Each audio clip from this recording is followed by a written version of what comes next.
선유 미국 연준에서 이자를 많이 올리면서 0.5 올리고 다음에는 뭐 0.75를 동시에 올리겠다 이런 얘기도 나오고, 드디어 제가 말했던 금리가 올라가면은 비트코인도 폭락한다는 그 시점이 이제 드디어 오기 시작한 겁니다. 제가 예상했던 것보다 한 10개월 정도 늦게 온 것 같아요. 네, 저는 작년 9월로 봤거든요. 10개월이 아니라 11, 1, 2, 3, 4, 5, 한 8개월. 근데 확실하게 폭락하려면 한 2달 더 걸린다고 치면은 한 10개월 정도. 어떤 예측이, 미국이 연준이 금리를 빨리 올리는 시점을 제가 좀 정확하게 예측을 못한 건데, 좀 더 빠를 거라고 생각을 했거든요. 네, 어쨌건 뭐 제가 예측하는 거는 더 빨리 이루어지기도 하고, 특히 이제 코로나로 4차 산업혁명, 비대면 시대는 더 빨리 왔고, 한 1년 정도 빨리 온 것 같아요. 어떤 건 1년 정도 빨리 오고, 어떤 건 1년 늦게 오고 그러는 거죠. 어쨌건 제 예측대로 저는 간다고 봅니다. 저번에 러시아가 우크라이나를 침공할까 말까 했을 때도 제 주변 사람들은 겁만 주고 침공 안 할 거라고 얘기했지만, 저는 그때도 항상 술자리에서 그랬어요. 침공할 것 같다. 근데 이제 뭐 여러 가지 이유를 말할 수는 없는데, 이런 얘기를 했습니다. 러시아가 우크라이나를 침략함으로써 3차 세계대전이 시작한다는 예언가가 3명이나 있다. 그 예언을 한 사람이,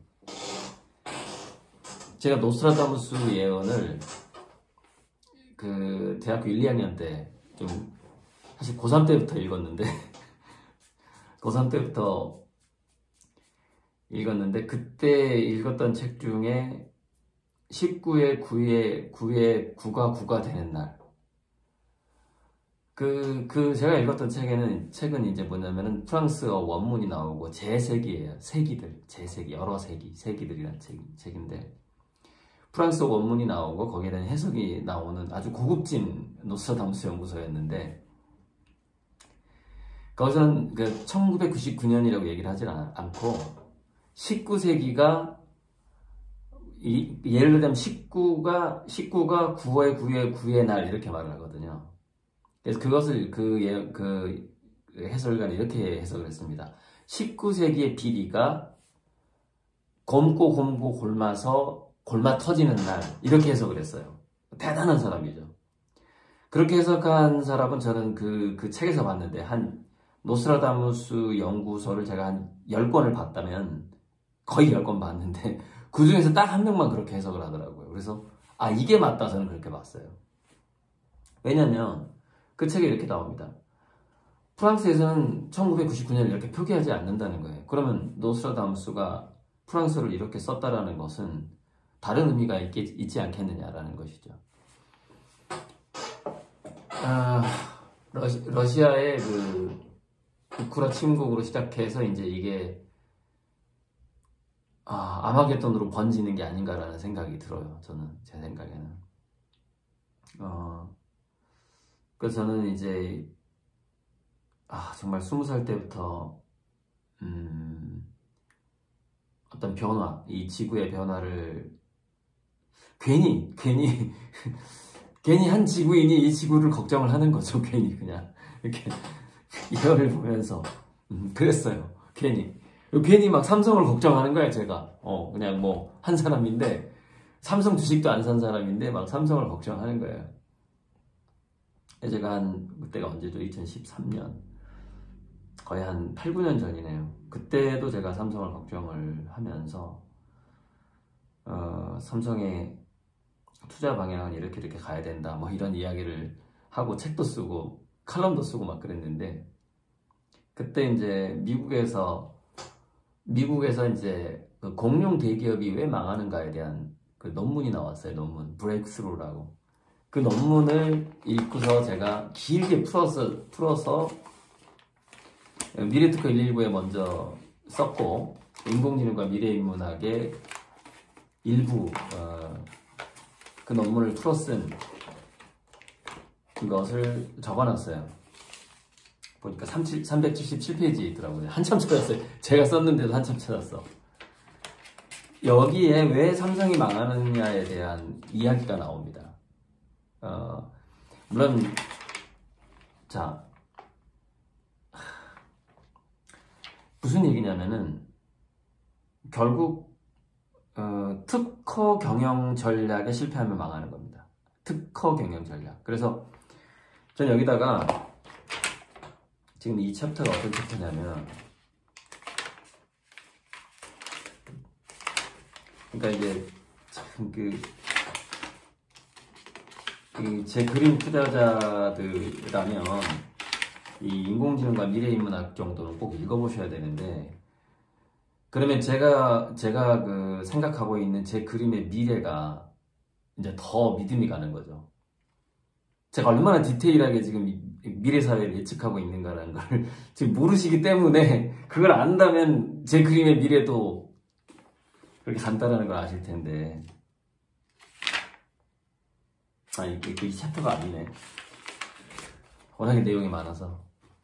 아까 여직원한테 이제 연락이 왔는데, 일시불로 지금 제 그림 100호를 사고 싶어 하는 사람한테 연락이 온 거예요. 그래서 이제 그 사람이 이제 직원은 제 그림 100호가 5억으로 알고 있잖아요. 근데 그쪽에서 좀 깎아달라고 한다는 거지. 일시불 5억을 너무 세다. 그래서 깎아달라고 하는데, 제가 저번에 그림을 1억의 일시불을 팔았던 적이 있었어요. 그때가 9월달인가 작년 그쯤 돼요. 그때 제가 원칙을 세웠어요. 그러니까 그 직원이 그 유튜브를 제대로 안 본 거야. 하긴 뭐 제 직원들도 제 유튜브 잘 안 봅니다. 너무 많으니까 직원들도 몰라서 그 당시에. 지금은 뭐 직원 한 명밖에 없지만 그때 제가 뭐라 그랬냐면은, 그 그림이 이제 호당 100만원에서 200만원이 됐는데, 호당 100까지는 제가 이 생각을 못했어요. 호당 200으로 이제 딱 올랐네요. 그러니까 이제 100호가 2억이 된 거예요. 이제 서민들이 살 수 없는 가격이죠. 할부도 힘들어요. 100개월 할부도 한 달에 200씩 내야 돼요. 그렇잖아요. 100호가 2억이니까. 한 달에 100씩 내는 거하고 한 달에 200씩 내는 거하고 같아요. 대부분 월급이 한 300일 텐데, 그죠? 아끼면 100은 낼 수 있겠죠. 근데 300에서, 월급 300에서 아껴서 200을 어떻게 냅니까? 안 되죠.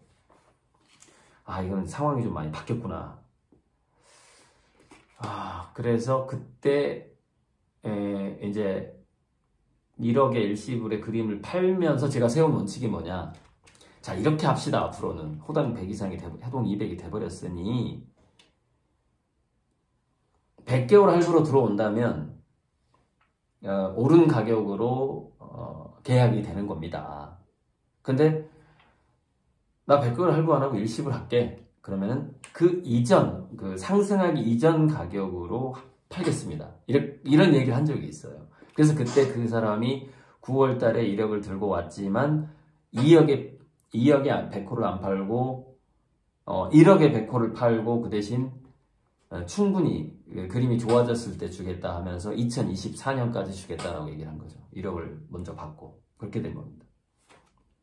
물론 나는 그냥 순번대로 주세요 하면은 순번대로 가요. 그런데 이제 그 사람은 진짜 투자자인 거지. 무슨 얘기냐면은 그 작가가 55세가 됐을 때 화가의 어떤 그 숙련도가 이제 본 궤도에 올라간다고 했어. 그러면은 나 당신 55세의 그림을 받을 거야. 이제 이렇게 그 사람은 생각을 했던 거죠. 그러니까 진짜 대단한 투자자인 거죠. 1억을 박아놓고 먼저 보내고 2024년까지 주세요. 이거잖아요. 대단한 거죠. 그래서 오늘 전화가 오신 분이 이제 5억이 비싸다. 나는 일시불로 사고 싶다. 그래서 제가 이제 직원한테 얘기를 했죠. 내가 예전에 호당 200일 때 1억 일시불을 받으면서 세운 원칙이 하나 있다. 지금 이제 그림이 너무 비싸졌으니까 일시불은 그 이전 가격으로 판다. 그러니까 제가 이전 가격이, 그러니까 작년 설날 이전 가격이 호당 200이었잖아요. 그러니까 지금 그분이 일시불로 제 그림을 사면 5억이 아니라 2억만 내면은 100호를 살 수 있는 거예요. 1억을 내면은 50호를 살 수 있는 거고. 이건 제가 세운 원칙이에요, 그때.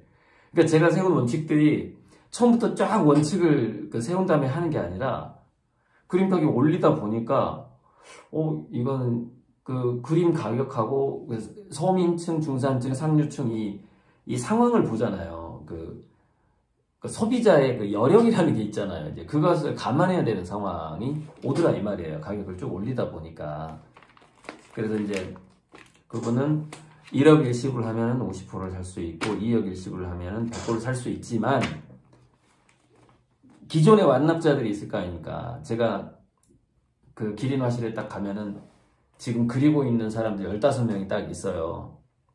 그럼 15명에다가 또 완납자가 또 한 50명이 있어요. 그러니까 한 65명에서 70명 정도 되는 거예요. 그러니까 지금 일시불을 해도 한 74번째 정도가 되는 겁니다.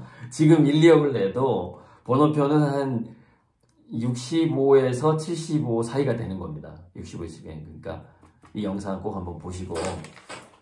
그래서 이제 2억을 일시불을 하느니 그냥 저는 그 사람이 1, 2억까지 일시불 할 거라고 생각을 못했고 그거보다는 그냥 오늘 올라간 네이버에 500만 원짜리 그거 복제품도 아니고 더 이상 이제 복제하지도 않고 실험 작품인데 그렇다고 처음부터 진품도 아니기 때문에 내가 뭐 1억을 받을 수도 없고 그래서 20호인데 500만 원 했으니까 그냥 그거 투자하면 가장 가성비는 좋을 것 같다. 그렇게 얘기를 좀 해보라고 그랬어요. 그 사람한테 뭐. 아무튼 자 우리가 일제시대 때부터 한번 생각을 해봐. 일제시대 한국의 그 성노예로 끌려가야 했던 그 한국의 역사. 그때 참 우리가 어디나 그래요. 그 저기 외국 같은 경우에도 힘있고 돈 있는 사람한테 자기 아끼는 딸을 넘겨줘야 하는 그런 상황들. 빚 대신에 너 딸 줘. 뭐 이런. 지금도 그런 나라가 있으니까요. 네. 자, 그 일제시대 생각해봐요. 그리고 이 뉴스를 보세요.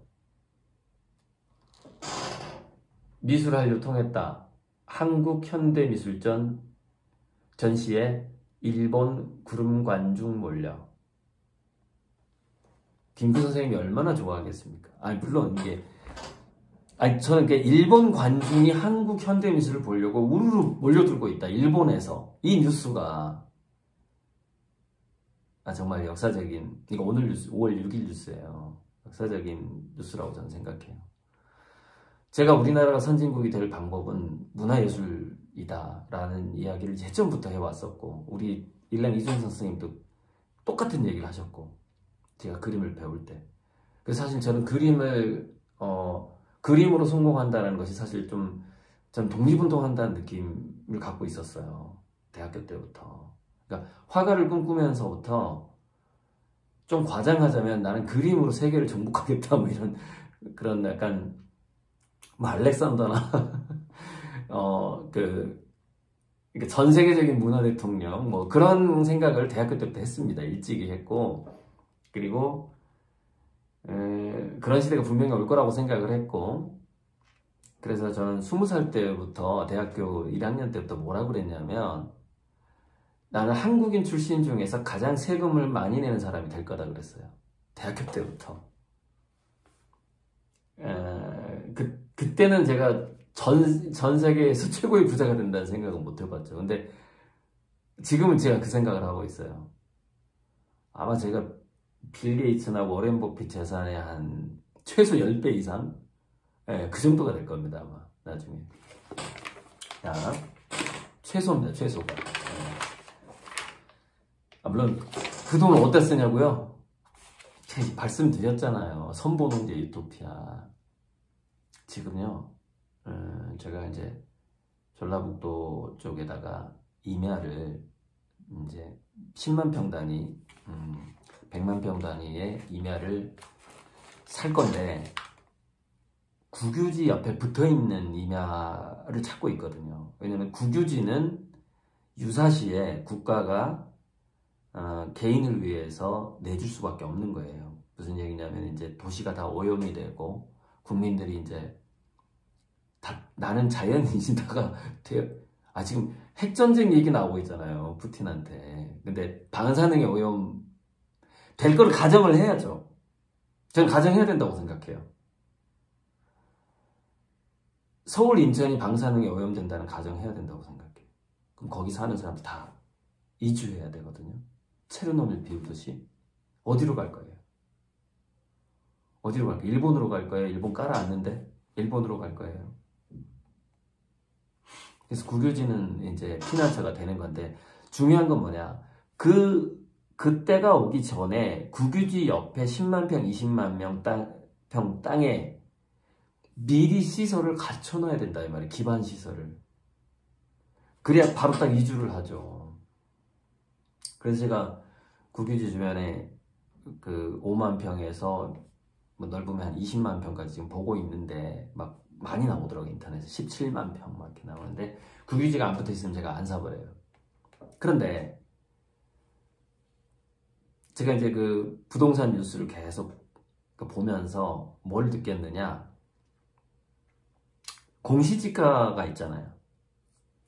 지금요, 공시지가보다 더 싸게 임야를 파는 사람들이 나오고 있어요. 그래서 정말 나오고 있어요. 왜냐면은 생활비가 없는 거예요. 생활비. 그렇다고 임야를 지금 오른 가격으로 언제 팔려요? 언제 팔려요? 5년 후에? 지금 이자 올라가고 생활비가 없는데. 그래서 임야를 그럼 왜 공시지가 이하로 팔려고 할까요? 임야를 공시지가로는 산림청에 팔 수가 있어요. 국가에서 사주는데 국가에서는 시가로 안 사줘요. 공시지가로만 사줘요. 근데 자, 그런데 예를 들자면은 이런 거죠. 산림청에서 사는 것보다는 자기가 아는 사람이 사면 더 좋잖아요. 그죠? 그러면 자기가 아는 사람이 사면 그 산에 뿌려놨던 산삼도 야, 내가 산삼 뿌려놓은 거 한 몇 년간 찾아야 돼, 뭐 이렇게 얘기할 수도 있는 거잖아요. 그죠? 그러다 보니까 지금 당장에 이거를 사줄 사람이 없어. 그 시가, 그러니까 평당 한 뭐 2, 3만 원에도 만 원에도 사줄 사람이 없어. 그래서 평당 2, 3천 원에 팔거든요. 그 임야를. 그래서 나한테 지금 제안이 들어온 게 1억에 5만 평. 그럼 얼마죠? 평당 2천 원 아닌가요? 2만 원인가? 아무튼 2천 원이죠? 2만 원에 5만 평이면 10억 아닙니까? 10억. 그죠? 아마 그럴 것 같은데 지금요, 평당 2, 3천 원에 파는 임야가 점점 많아지고 있어요. 상황이. 그러니까 제가 생각한 대로 지금 가고 있다니까. 저는 임야를 싸게 사서 그 재난을 대비해야 되겠다고 생각하고 있거든요. 근데 평당 10,000원 넘으면 지금 제 입장에서는, 그러니까 지금 아무튼 그 일시불 1억, 2억 하세요. 그 5만 평 좀 삽시다. 사서 좀 재난 좀 대비하게. 재료비는 이제 그 임대료라든가 이렇게 여러 번 할부금을 할 수 있어요. 근데 이게 동시에 좀 대비해야 되는 좀 측면이 있고. 자, 삼성 얘기를 좀 먼저 합시다. 자,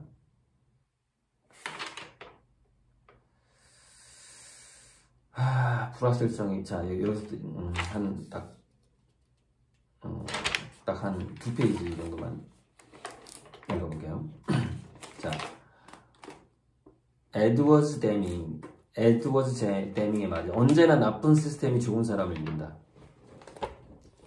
이 얘기 무슨 얘기냐면은, 대기업은 나쁜 시스템으로 변질돼 버렸다라는 거예요, 이미. 그래서 그 기업에 아무리 좋은 사람이 들어가도 그 시스템을 바꿀 수가 없다라는 거예요.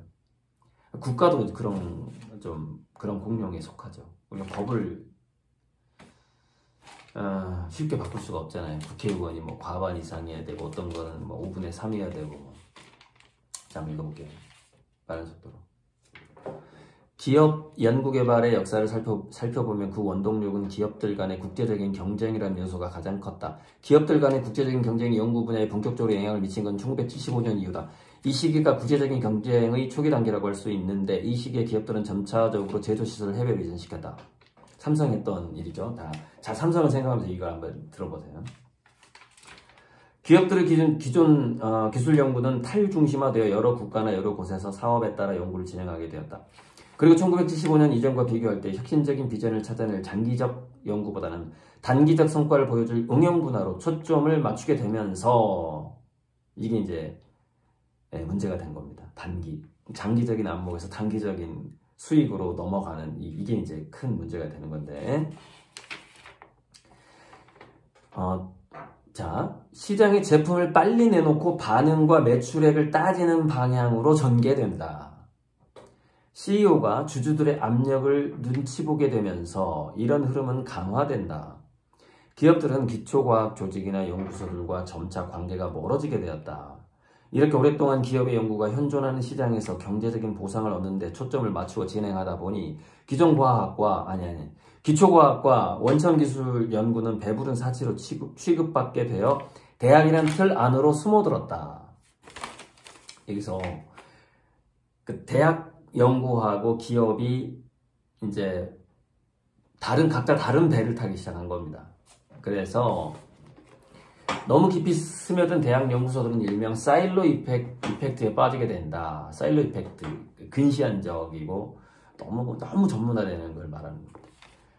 대학의 연구는 사회와 괴리가 되며 박사들을 배출하는 목표로 달리게 되고, 또 오타 있네 이거. 오타 끊임없이 제가 독수리타법이고요.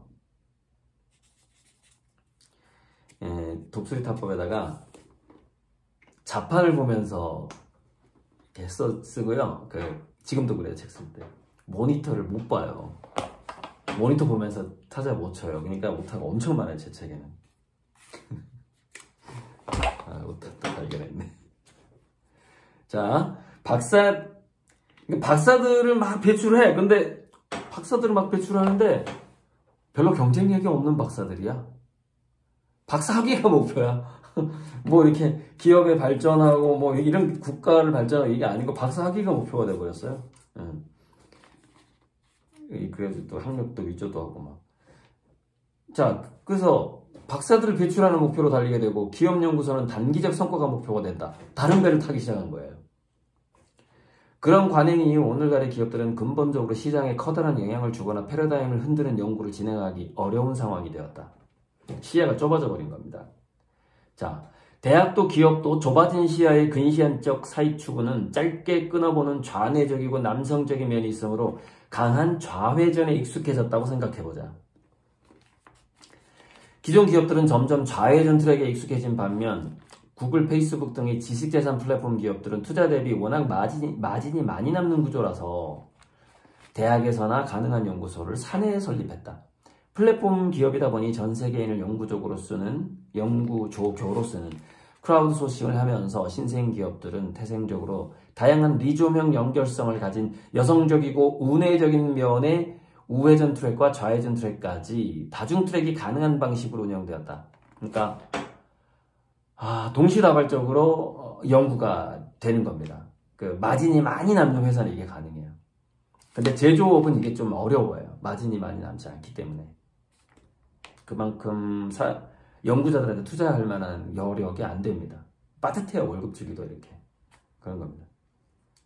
또 막 시설 재투자해야 되고, 또 유행 지나면 또 이 시설은 망가지고 또 시설 재투자해야 되고, 이제 이런 게 지금 삼성의 참 어려운 점이죠.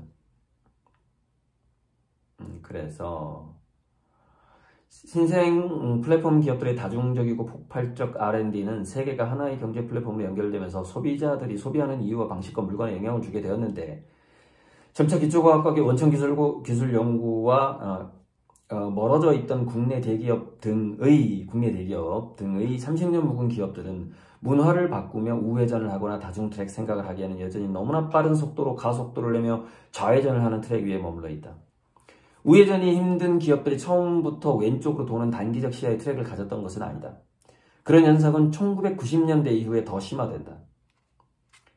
기업 R&D에서 국제적인 경쟁이 더 극심하게 글로벌화되면서 대기업들은 더욱 글로벌 시각을 견지하며 그에 맞는 강한 토크로 좌회전이 가능한 사원을 채용하고, 그러니까 그 좌회전에 맞는 이제 직원들을 막 뽑는 거예요. 그러니까 어떻게 돼요? 다양한 시각 자체가 회사에 사라져버린 거죠. 조언할 사람이 없어요, 이제 회사에는.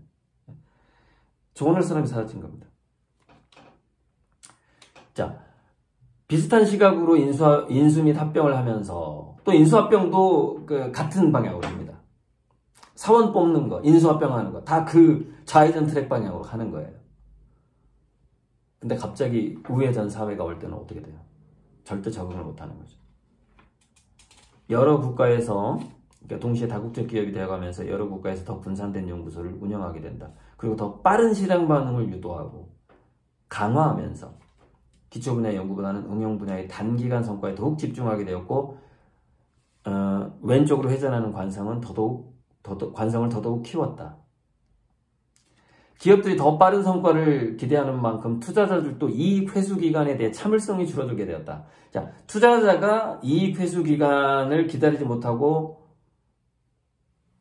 독촉하면 어떻게 돼요? 더 빨리 이익을 갖고 싶어 어떻게 돼요? 다 같이 망해버려요. 모든 투자자가 망해버리는 겁니다. 지금 삼성전자가 지금 그렇게 가고 있는 거예요. 저한테 독촉하는 사람 제가 바로 환불해버리는 이유입니다. 왜? 다 같이 망해요. 다른 투자자까지 망해버려요. 그러니까 이 사람은 잡초예요, 잡초. 독촉하는 잡초예요. 독촉 잡초. 뽑아버려야 돼. 그런 거죠.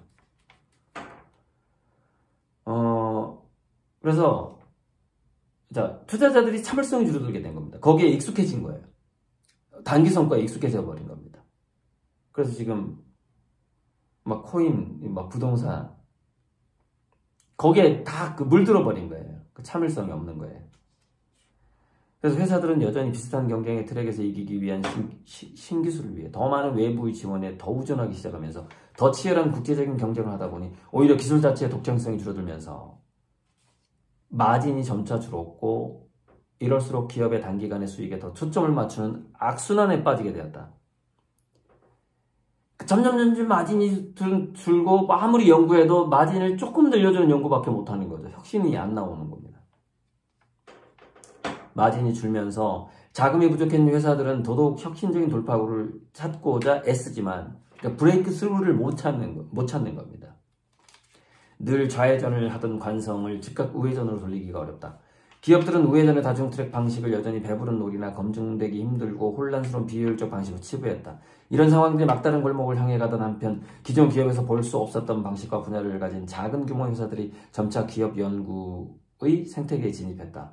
소규모 회사들은 장기간의 기초 연구를 감당할 능력이 없음에도 불구하고 비즈니스 모델을 신속하게 실험하거나 발전시킬 수 있다는 장점을 가지고 있었다.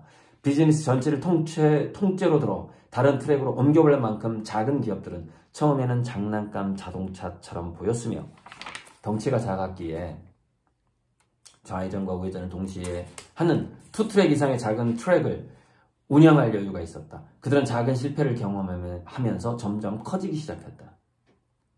전혀 다른 방식으로 트랙을 돌던 신생 기업들은 점점 속도가 빨라지면서 거대한 토네이도나 폭풍이 되었다. 구글이나 페이스북, 아마존이 그런 사례다.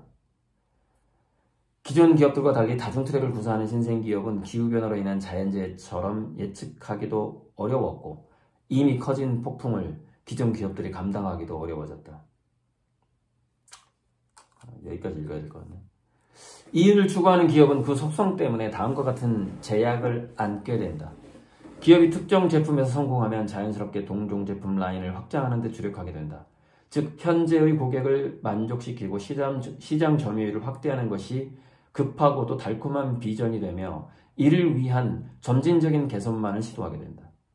일부 예외적인 회사들 제외하고 대부분 회사들은 일상화된 반복 상태, 루티나이제이션 페이즈에 도달하고 만다. 이렇게 회사는 현재의 상품에 단기 동안 집중하는 방식이 일상화되며 이들 회사의 관성적 문화 위에다가 위기를 머리로만 느끼는 회사원들의 심리로는 더 이상 장기간에 걸쳐 혁신적인 기술 개발에 도전하기 어렵게 된다. 역설적으로 현재의 소비자에게 집중하는 것이 혁신적인 연구를 방해하면서 미래의 소비자로부터 멀어지게 만드는 것이다. 미래의 소비자의 초점을 점점점 못 맞추게 되는 게 이제 30년 이상 된 대기업의 숙명이라는 거예요. 숙명. 그게 이제 삼성이 맡게 될 숙명이고, 그래서 이제 이 책을 쓸 때 하고 그 전후에 제가 이제 삼성 측에서 이제 먼저 강의 요청이 와서 제가 그 상황을 좀 더 알게 됐어요. 삼성의 특허 경영 전략 상황을 좀 알게 됐는데, 여기가 그래서 그래 힘들겠구나. 그거를 일찍 좀 눈치를 챘는데,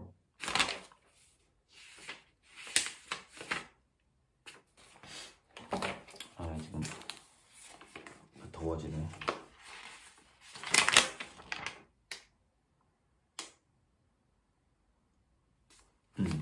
자, 봐봐요. 여기 보면은 146페이지. 미래의 발명과 특허 경영 전략. 소유하는 발명에서 소통하는 특허로. 살아남는 특허와 특허 경영 전략. 요게 제가 이제 그 삼성에게 전해주고 싶었던 거였어요. 보면 약간 인문학적으로 표현이 되어 있거든요. 근데 이걸 전해봐야 바뀔 리가 없어요. 이미 좌회전 트랙에 익숙하기 때문에. 트랙을 회전 방향을 바꿀 수가 없다는 게 그 관성을. 여러분, 제가 예전에 삼성을 20% 현금화라 했을 때가 삼성 주가가 얼마였냐면 87,000에서 85,000이었고요. 삼성을 80% 정도 현금화 해야 될 것 같다 했을 때가 83,000이었습니다. 지금 이제 좀 지나면 4만전자 될 것 같아요. 조금 지나면. 그때 제가 요거도 먹었어요. 왜 나한테 삼성 주식 팔라고 하느냐, 삼성전자. 응? 내가 삼성전자 투자하는 거나 고작가 그림, 그러니까 아미고한테 요거도 먹었는데, 고작가 그림 투자하는 거나 나는 이게 포트폴리오다. 내가 다 팔라고 하진 않잖아요. 그때 이제 한 20%만 현금화로 하는 건데. 그래서 이제 제가 꼬리를 내렸는데, 그러니까 저한테도 투자하고 그 포트폴리오를 하는데 제가 뭐라고 하겠어요. 근데 결국에는 이제 제가 그때 83,000대 팔았으면 참 좋았는데. 넘어갑시다. 넘어가고요. 그래서 이제 그 살아남는 특허와 특허 경영 전략, 이게 좀 비유적으로 쓸 수밖에 없잖아요. 제가 이게 모든 기업들에게 해주는 이야기이기 때문에. 그래서 여기서 주기율표 얘기가 나와요. 제가 참,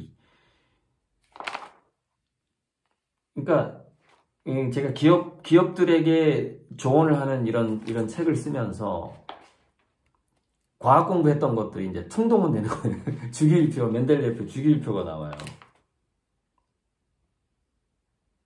자, 지식의 미래 저자이며 마케팅 컨설턴트인, 여기는 148페이지. 데이비드 와인버거가 쓴 혁명적으로 지식을 체계화하라에 정리법이 바뀌면 우선순위와 권력이 바뀌며 중요성의 차이를 느끼게 해주는 것이 권력이란 말이 나온다.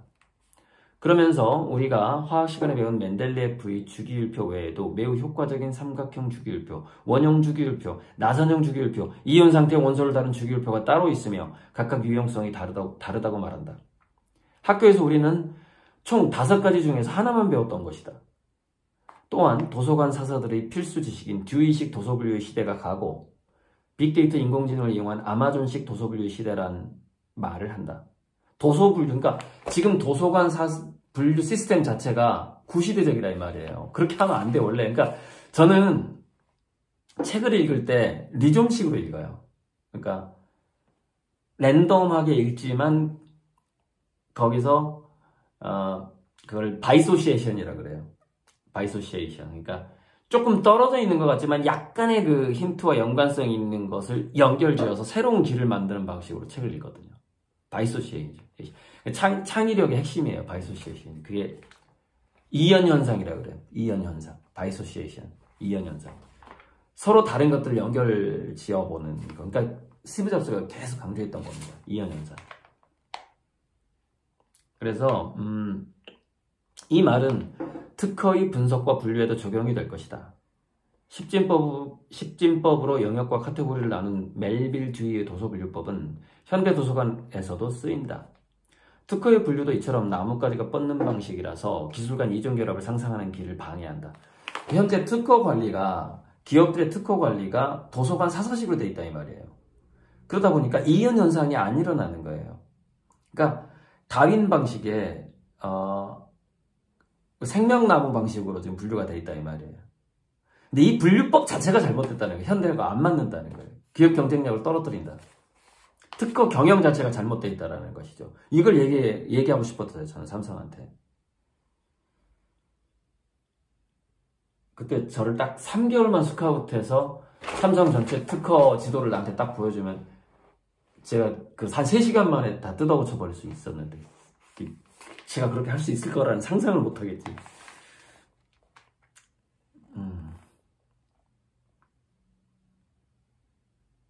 아무튼 이런 얘기인 거예요. 자, 좀 인문학적인 이제 나오는데 우리는 더 강한 누군가의 예측과 분류법을 그대로 따라하다 보니 이거 부의 초월 차선에도 나와요. 이 이야기가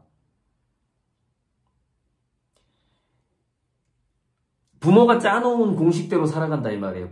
권력 국가가 짜놓은 공식대로, 기존 기업이 짜놓은 공식대로. 그러면 미궁에 빠져버려 오히려. 자, 우리는 더 강한 누군가의 예측과 분류법을 그대로 따라하다 보니 다이달로스의 미궁에 빠져 상자 밖의 세상을 보지 못하는 게 아닐까. 플랫폼은 빠른 변화를 선도하지 못하는 기업의 운명은 가혹하다. 현재의 경쟁력인 기술들을 관리하기에도 너무 많아지는 정보와 2차, 3차 가공 정보와 링크와 니치를 파악하느라 오히려 미래를 볼 시각을 갖기 어렵기 때문이다. 분류법은 삼각 피라미드나 사각표에서 나무와 가지 형태로 갔다가 이후 역동적 그물형으로 바뀐다. 이 역동적 그물형이 그러니까 인간관계 그물하고 좀 비슷한 건데 좀 성관계가 자유로운 데서 그거랑 비슷해요. 그러니까 이 여자가 이 남자랑 했고 이 남자가 저 여자랑 몇 명이랑 했고 막 이러면 막 허브들이 나타나고 그런 거 연구한 사람들이 있어요. 그 도표랑 되게 비슷해져요. 약간 굉장히 원초적이죠. 원초적이면서도 사랑은 움직이는 거야 라는 공식이 있으면서도 특허 관리를 그렇게 해야 되는 거예요. 그렇게. 아무튼 그 역동적 그물형이에요. 리존형이에요. 그래서 역동적 그물형으로 바뀌어야만이 기업이 살아남을 수가 있는 건데 참 어렵죠. 이게 그렇게 바꾼다는 게, 이 생각을 바꾼다는 게. 자, 그게 인간의 뉴런이에요. 그러니까 역동적 그물형으로 바뀐다. 인간의 뉴런망 수준이 역동적 그물망이다. 그런데 아마존식 분류법과 구글의 추천법은 저별은 너희별, 저별은 나이별 노래와 비슷하다. 무수한 별자리에 이름을 붙이는 방식이다.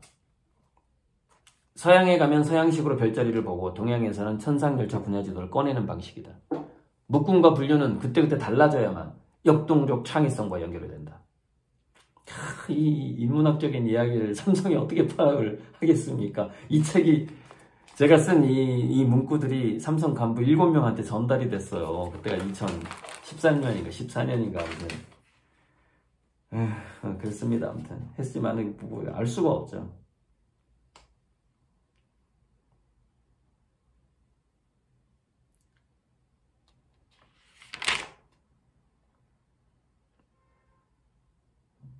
자, 그래서 제가 삼성한테 이렇게 제안을 한 겁니다.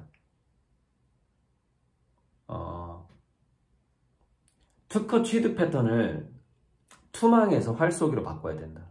특허 그 유지도 마찬가지고 그렇게 하고 그렇게. 근데 좀 약간 여전히 투망식이야. 투망식. 근데 이 활쏘기를 못해. 이거는 못하죠. 이건 정말 삼성의 소크라테스하고 스티브 잡스하고 저 같은 사람이 있어야만 할 수 있는 거죠. 네, 못하죠.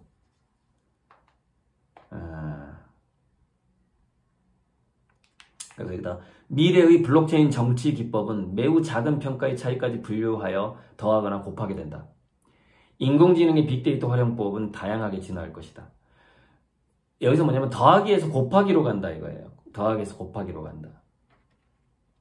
그래서 이 가치평가가 우리가 이제 이렇게 콘테스트 같은 거 할 때 심사위원들이 1에서 10까지 이렇게 점수를 주잖아요. 노래할 때 이렇게. 그래서 그걸 마지막에 다 합산하잖아요. 그래서 누구 뭐 몇백 몇 점, 누구 뭐 30점 차이로 탈락 뭐 이런 거 하잖아요. 예. 그게 이제 더하기 기법이고, 그런데 미래사회의 특허 분류는, 특허에 대한 평가, 기술 평가는 곱하기로 가야 된다는 게 제 생각이에요. 곱하기로. 그러니까 무슨 얘기냐? 심사위원들이 있는데, 그래서 이제 우리가 공정한 심사할 때는 최고점과 최저점을 빼거든요. 어떤 사람은 빵점을 줄 수가 있잖아요. 근데 자, 빵점을 주지 않는 것으로 원칙을 세우고 곱하기를 하는 겁니다. 뭐 어떤 사람은 1점을 주고 어떤 사람은 10점을 주는 거예요. 더하는 게 아니라 곱하기를 하는 거예요. 그러면은 작은 차이가 커지겠죠. 곱하기를 하니까. 그리고 소수의 관점이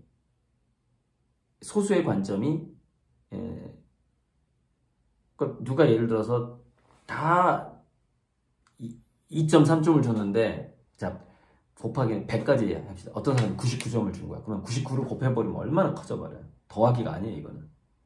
야, 또 뭔데 99점 줬어? 이제 이렇게 되는 게 토론이 시작되는 거죠. 그래서 그 관점을 계속해서 너가 99점 준 이유를 말해봐. 이제 이런 식이 되는 것이죠. 그러니까 더하기를 해버리면,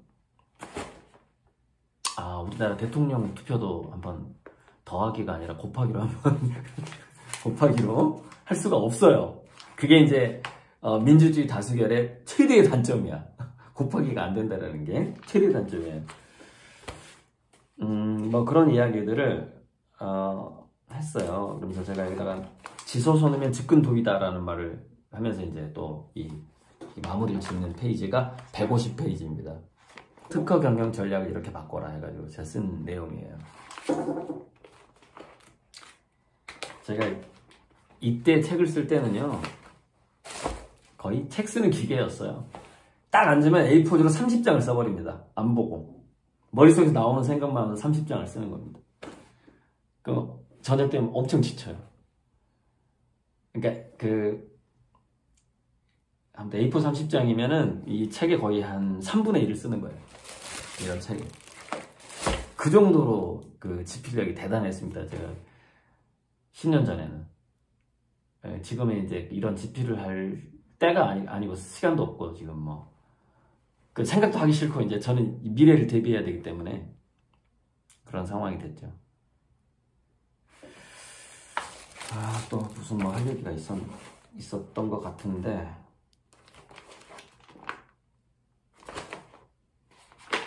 제가 이제 미래를 예측하면서 다양한 도표를 여기다 또 그려놨어요. 자, 보세요. 중소기업이 맞는 30년 불황. 플랫폼 기업은 로컬 경제의 신여가 됨. 뭐 이런 것들.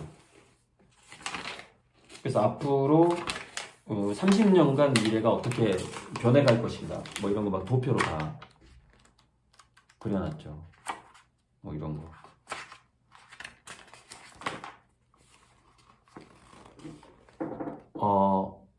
인류의 경제 구조는 이렇게 변한다. 여기 보면 5만 년이에요. 5만 년. 경제 출발에서부터 결론까지 이런 순환적인 모양을 갖게 된다. 이거 그냥 이렇게 저만의 통찰인데, 이런 그림이고, 놀자리가 일자리가 놀자리로 바뀐다. 그 기점은 2045년이다. 뭐 이런 거. 2045년. 그 다음에 블록체인과 인공지능이 나오면서 미래 사회는 또 이렇게 된다. 가지고 이제 그려놓은 게 있는데 잘 안 보이네요. 미래사회 롱테일이 사라진다 이거네. 4차 산업혁명기에 멱함수 롱테일이 사라진다.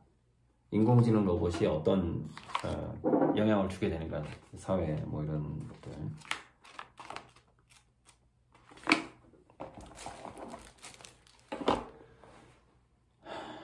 아무튼 제가 그림으로 해야 될 일이 많고, 그렇기 때문에 더더욱 뭐 어제도 어린이날이었지만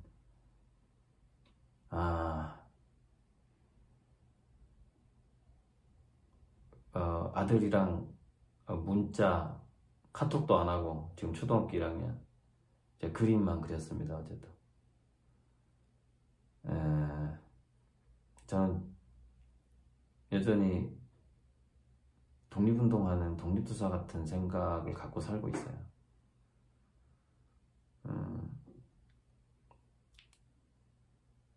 어떤 독립일까요? 저의 무기는 그림이고요.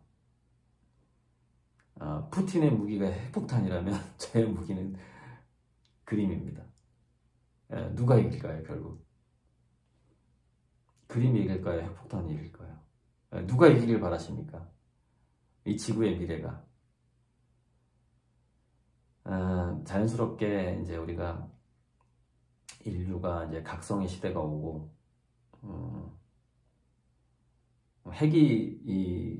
핵무기가 지배하는 그 깡패 세계죠, 깡패. 핵무기가 지배하는 지구가 아니라 아름다운 그림의 영향력이 핵무기의 수백 배가 되는 그런 시대가 와야 되지 않겠습니까?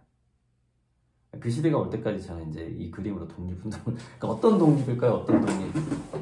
그러니까 우리는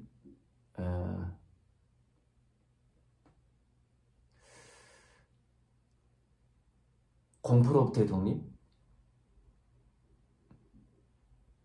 일단 공포와 두려움에 느낄 수밖에 없는 지금 상황입니다. 이 지구가. 이상입니다. 여기까지만 할게요. 아직도 제 그림 투자자가 이 책을 안 읽어보셨다면 꼭 한번 도서관에 가서, 그때 읽기가 어렵습니다. 실은 저는 불친절해가지고 전문 용어를 각주를 안 달아요. 각주 달 시간이 없어. 막 써가지고 그냥 출판해버리고. 각주는 네이버나 구글에 물어보시면 됩니다. 인공지능과 미래. 오타가 무지무지 많습니다. 오타가 제가 독수리 탑 보고 이렇게 밑에만 보고 쓰는데도 되게 빨라요. 막 하루에 그래도 30페이지 쓰고 그래요. 예전에 한참 잘할 때. 지금은 이제 그림 모드로 완전히 바뀌었기 때문에 화가 인문학도 쓰긴 써야 되는데 또 갑자기 쓰게 되겠죠. 겨울이 또 와야 돼. 겨울이 오긴 와야 되는데 언제 어떻게 될지 모르겠어요. 아무튼 책을 쓰고 싶을 때가 오겠죠. 네, 이상입니다. 선생님.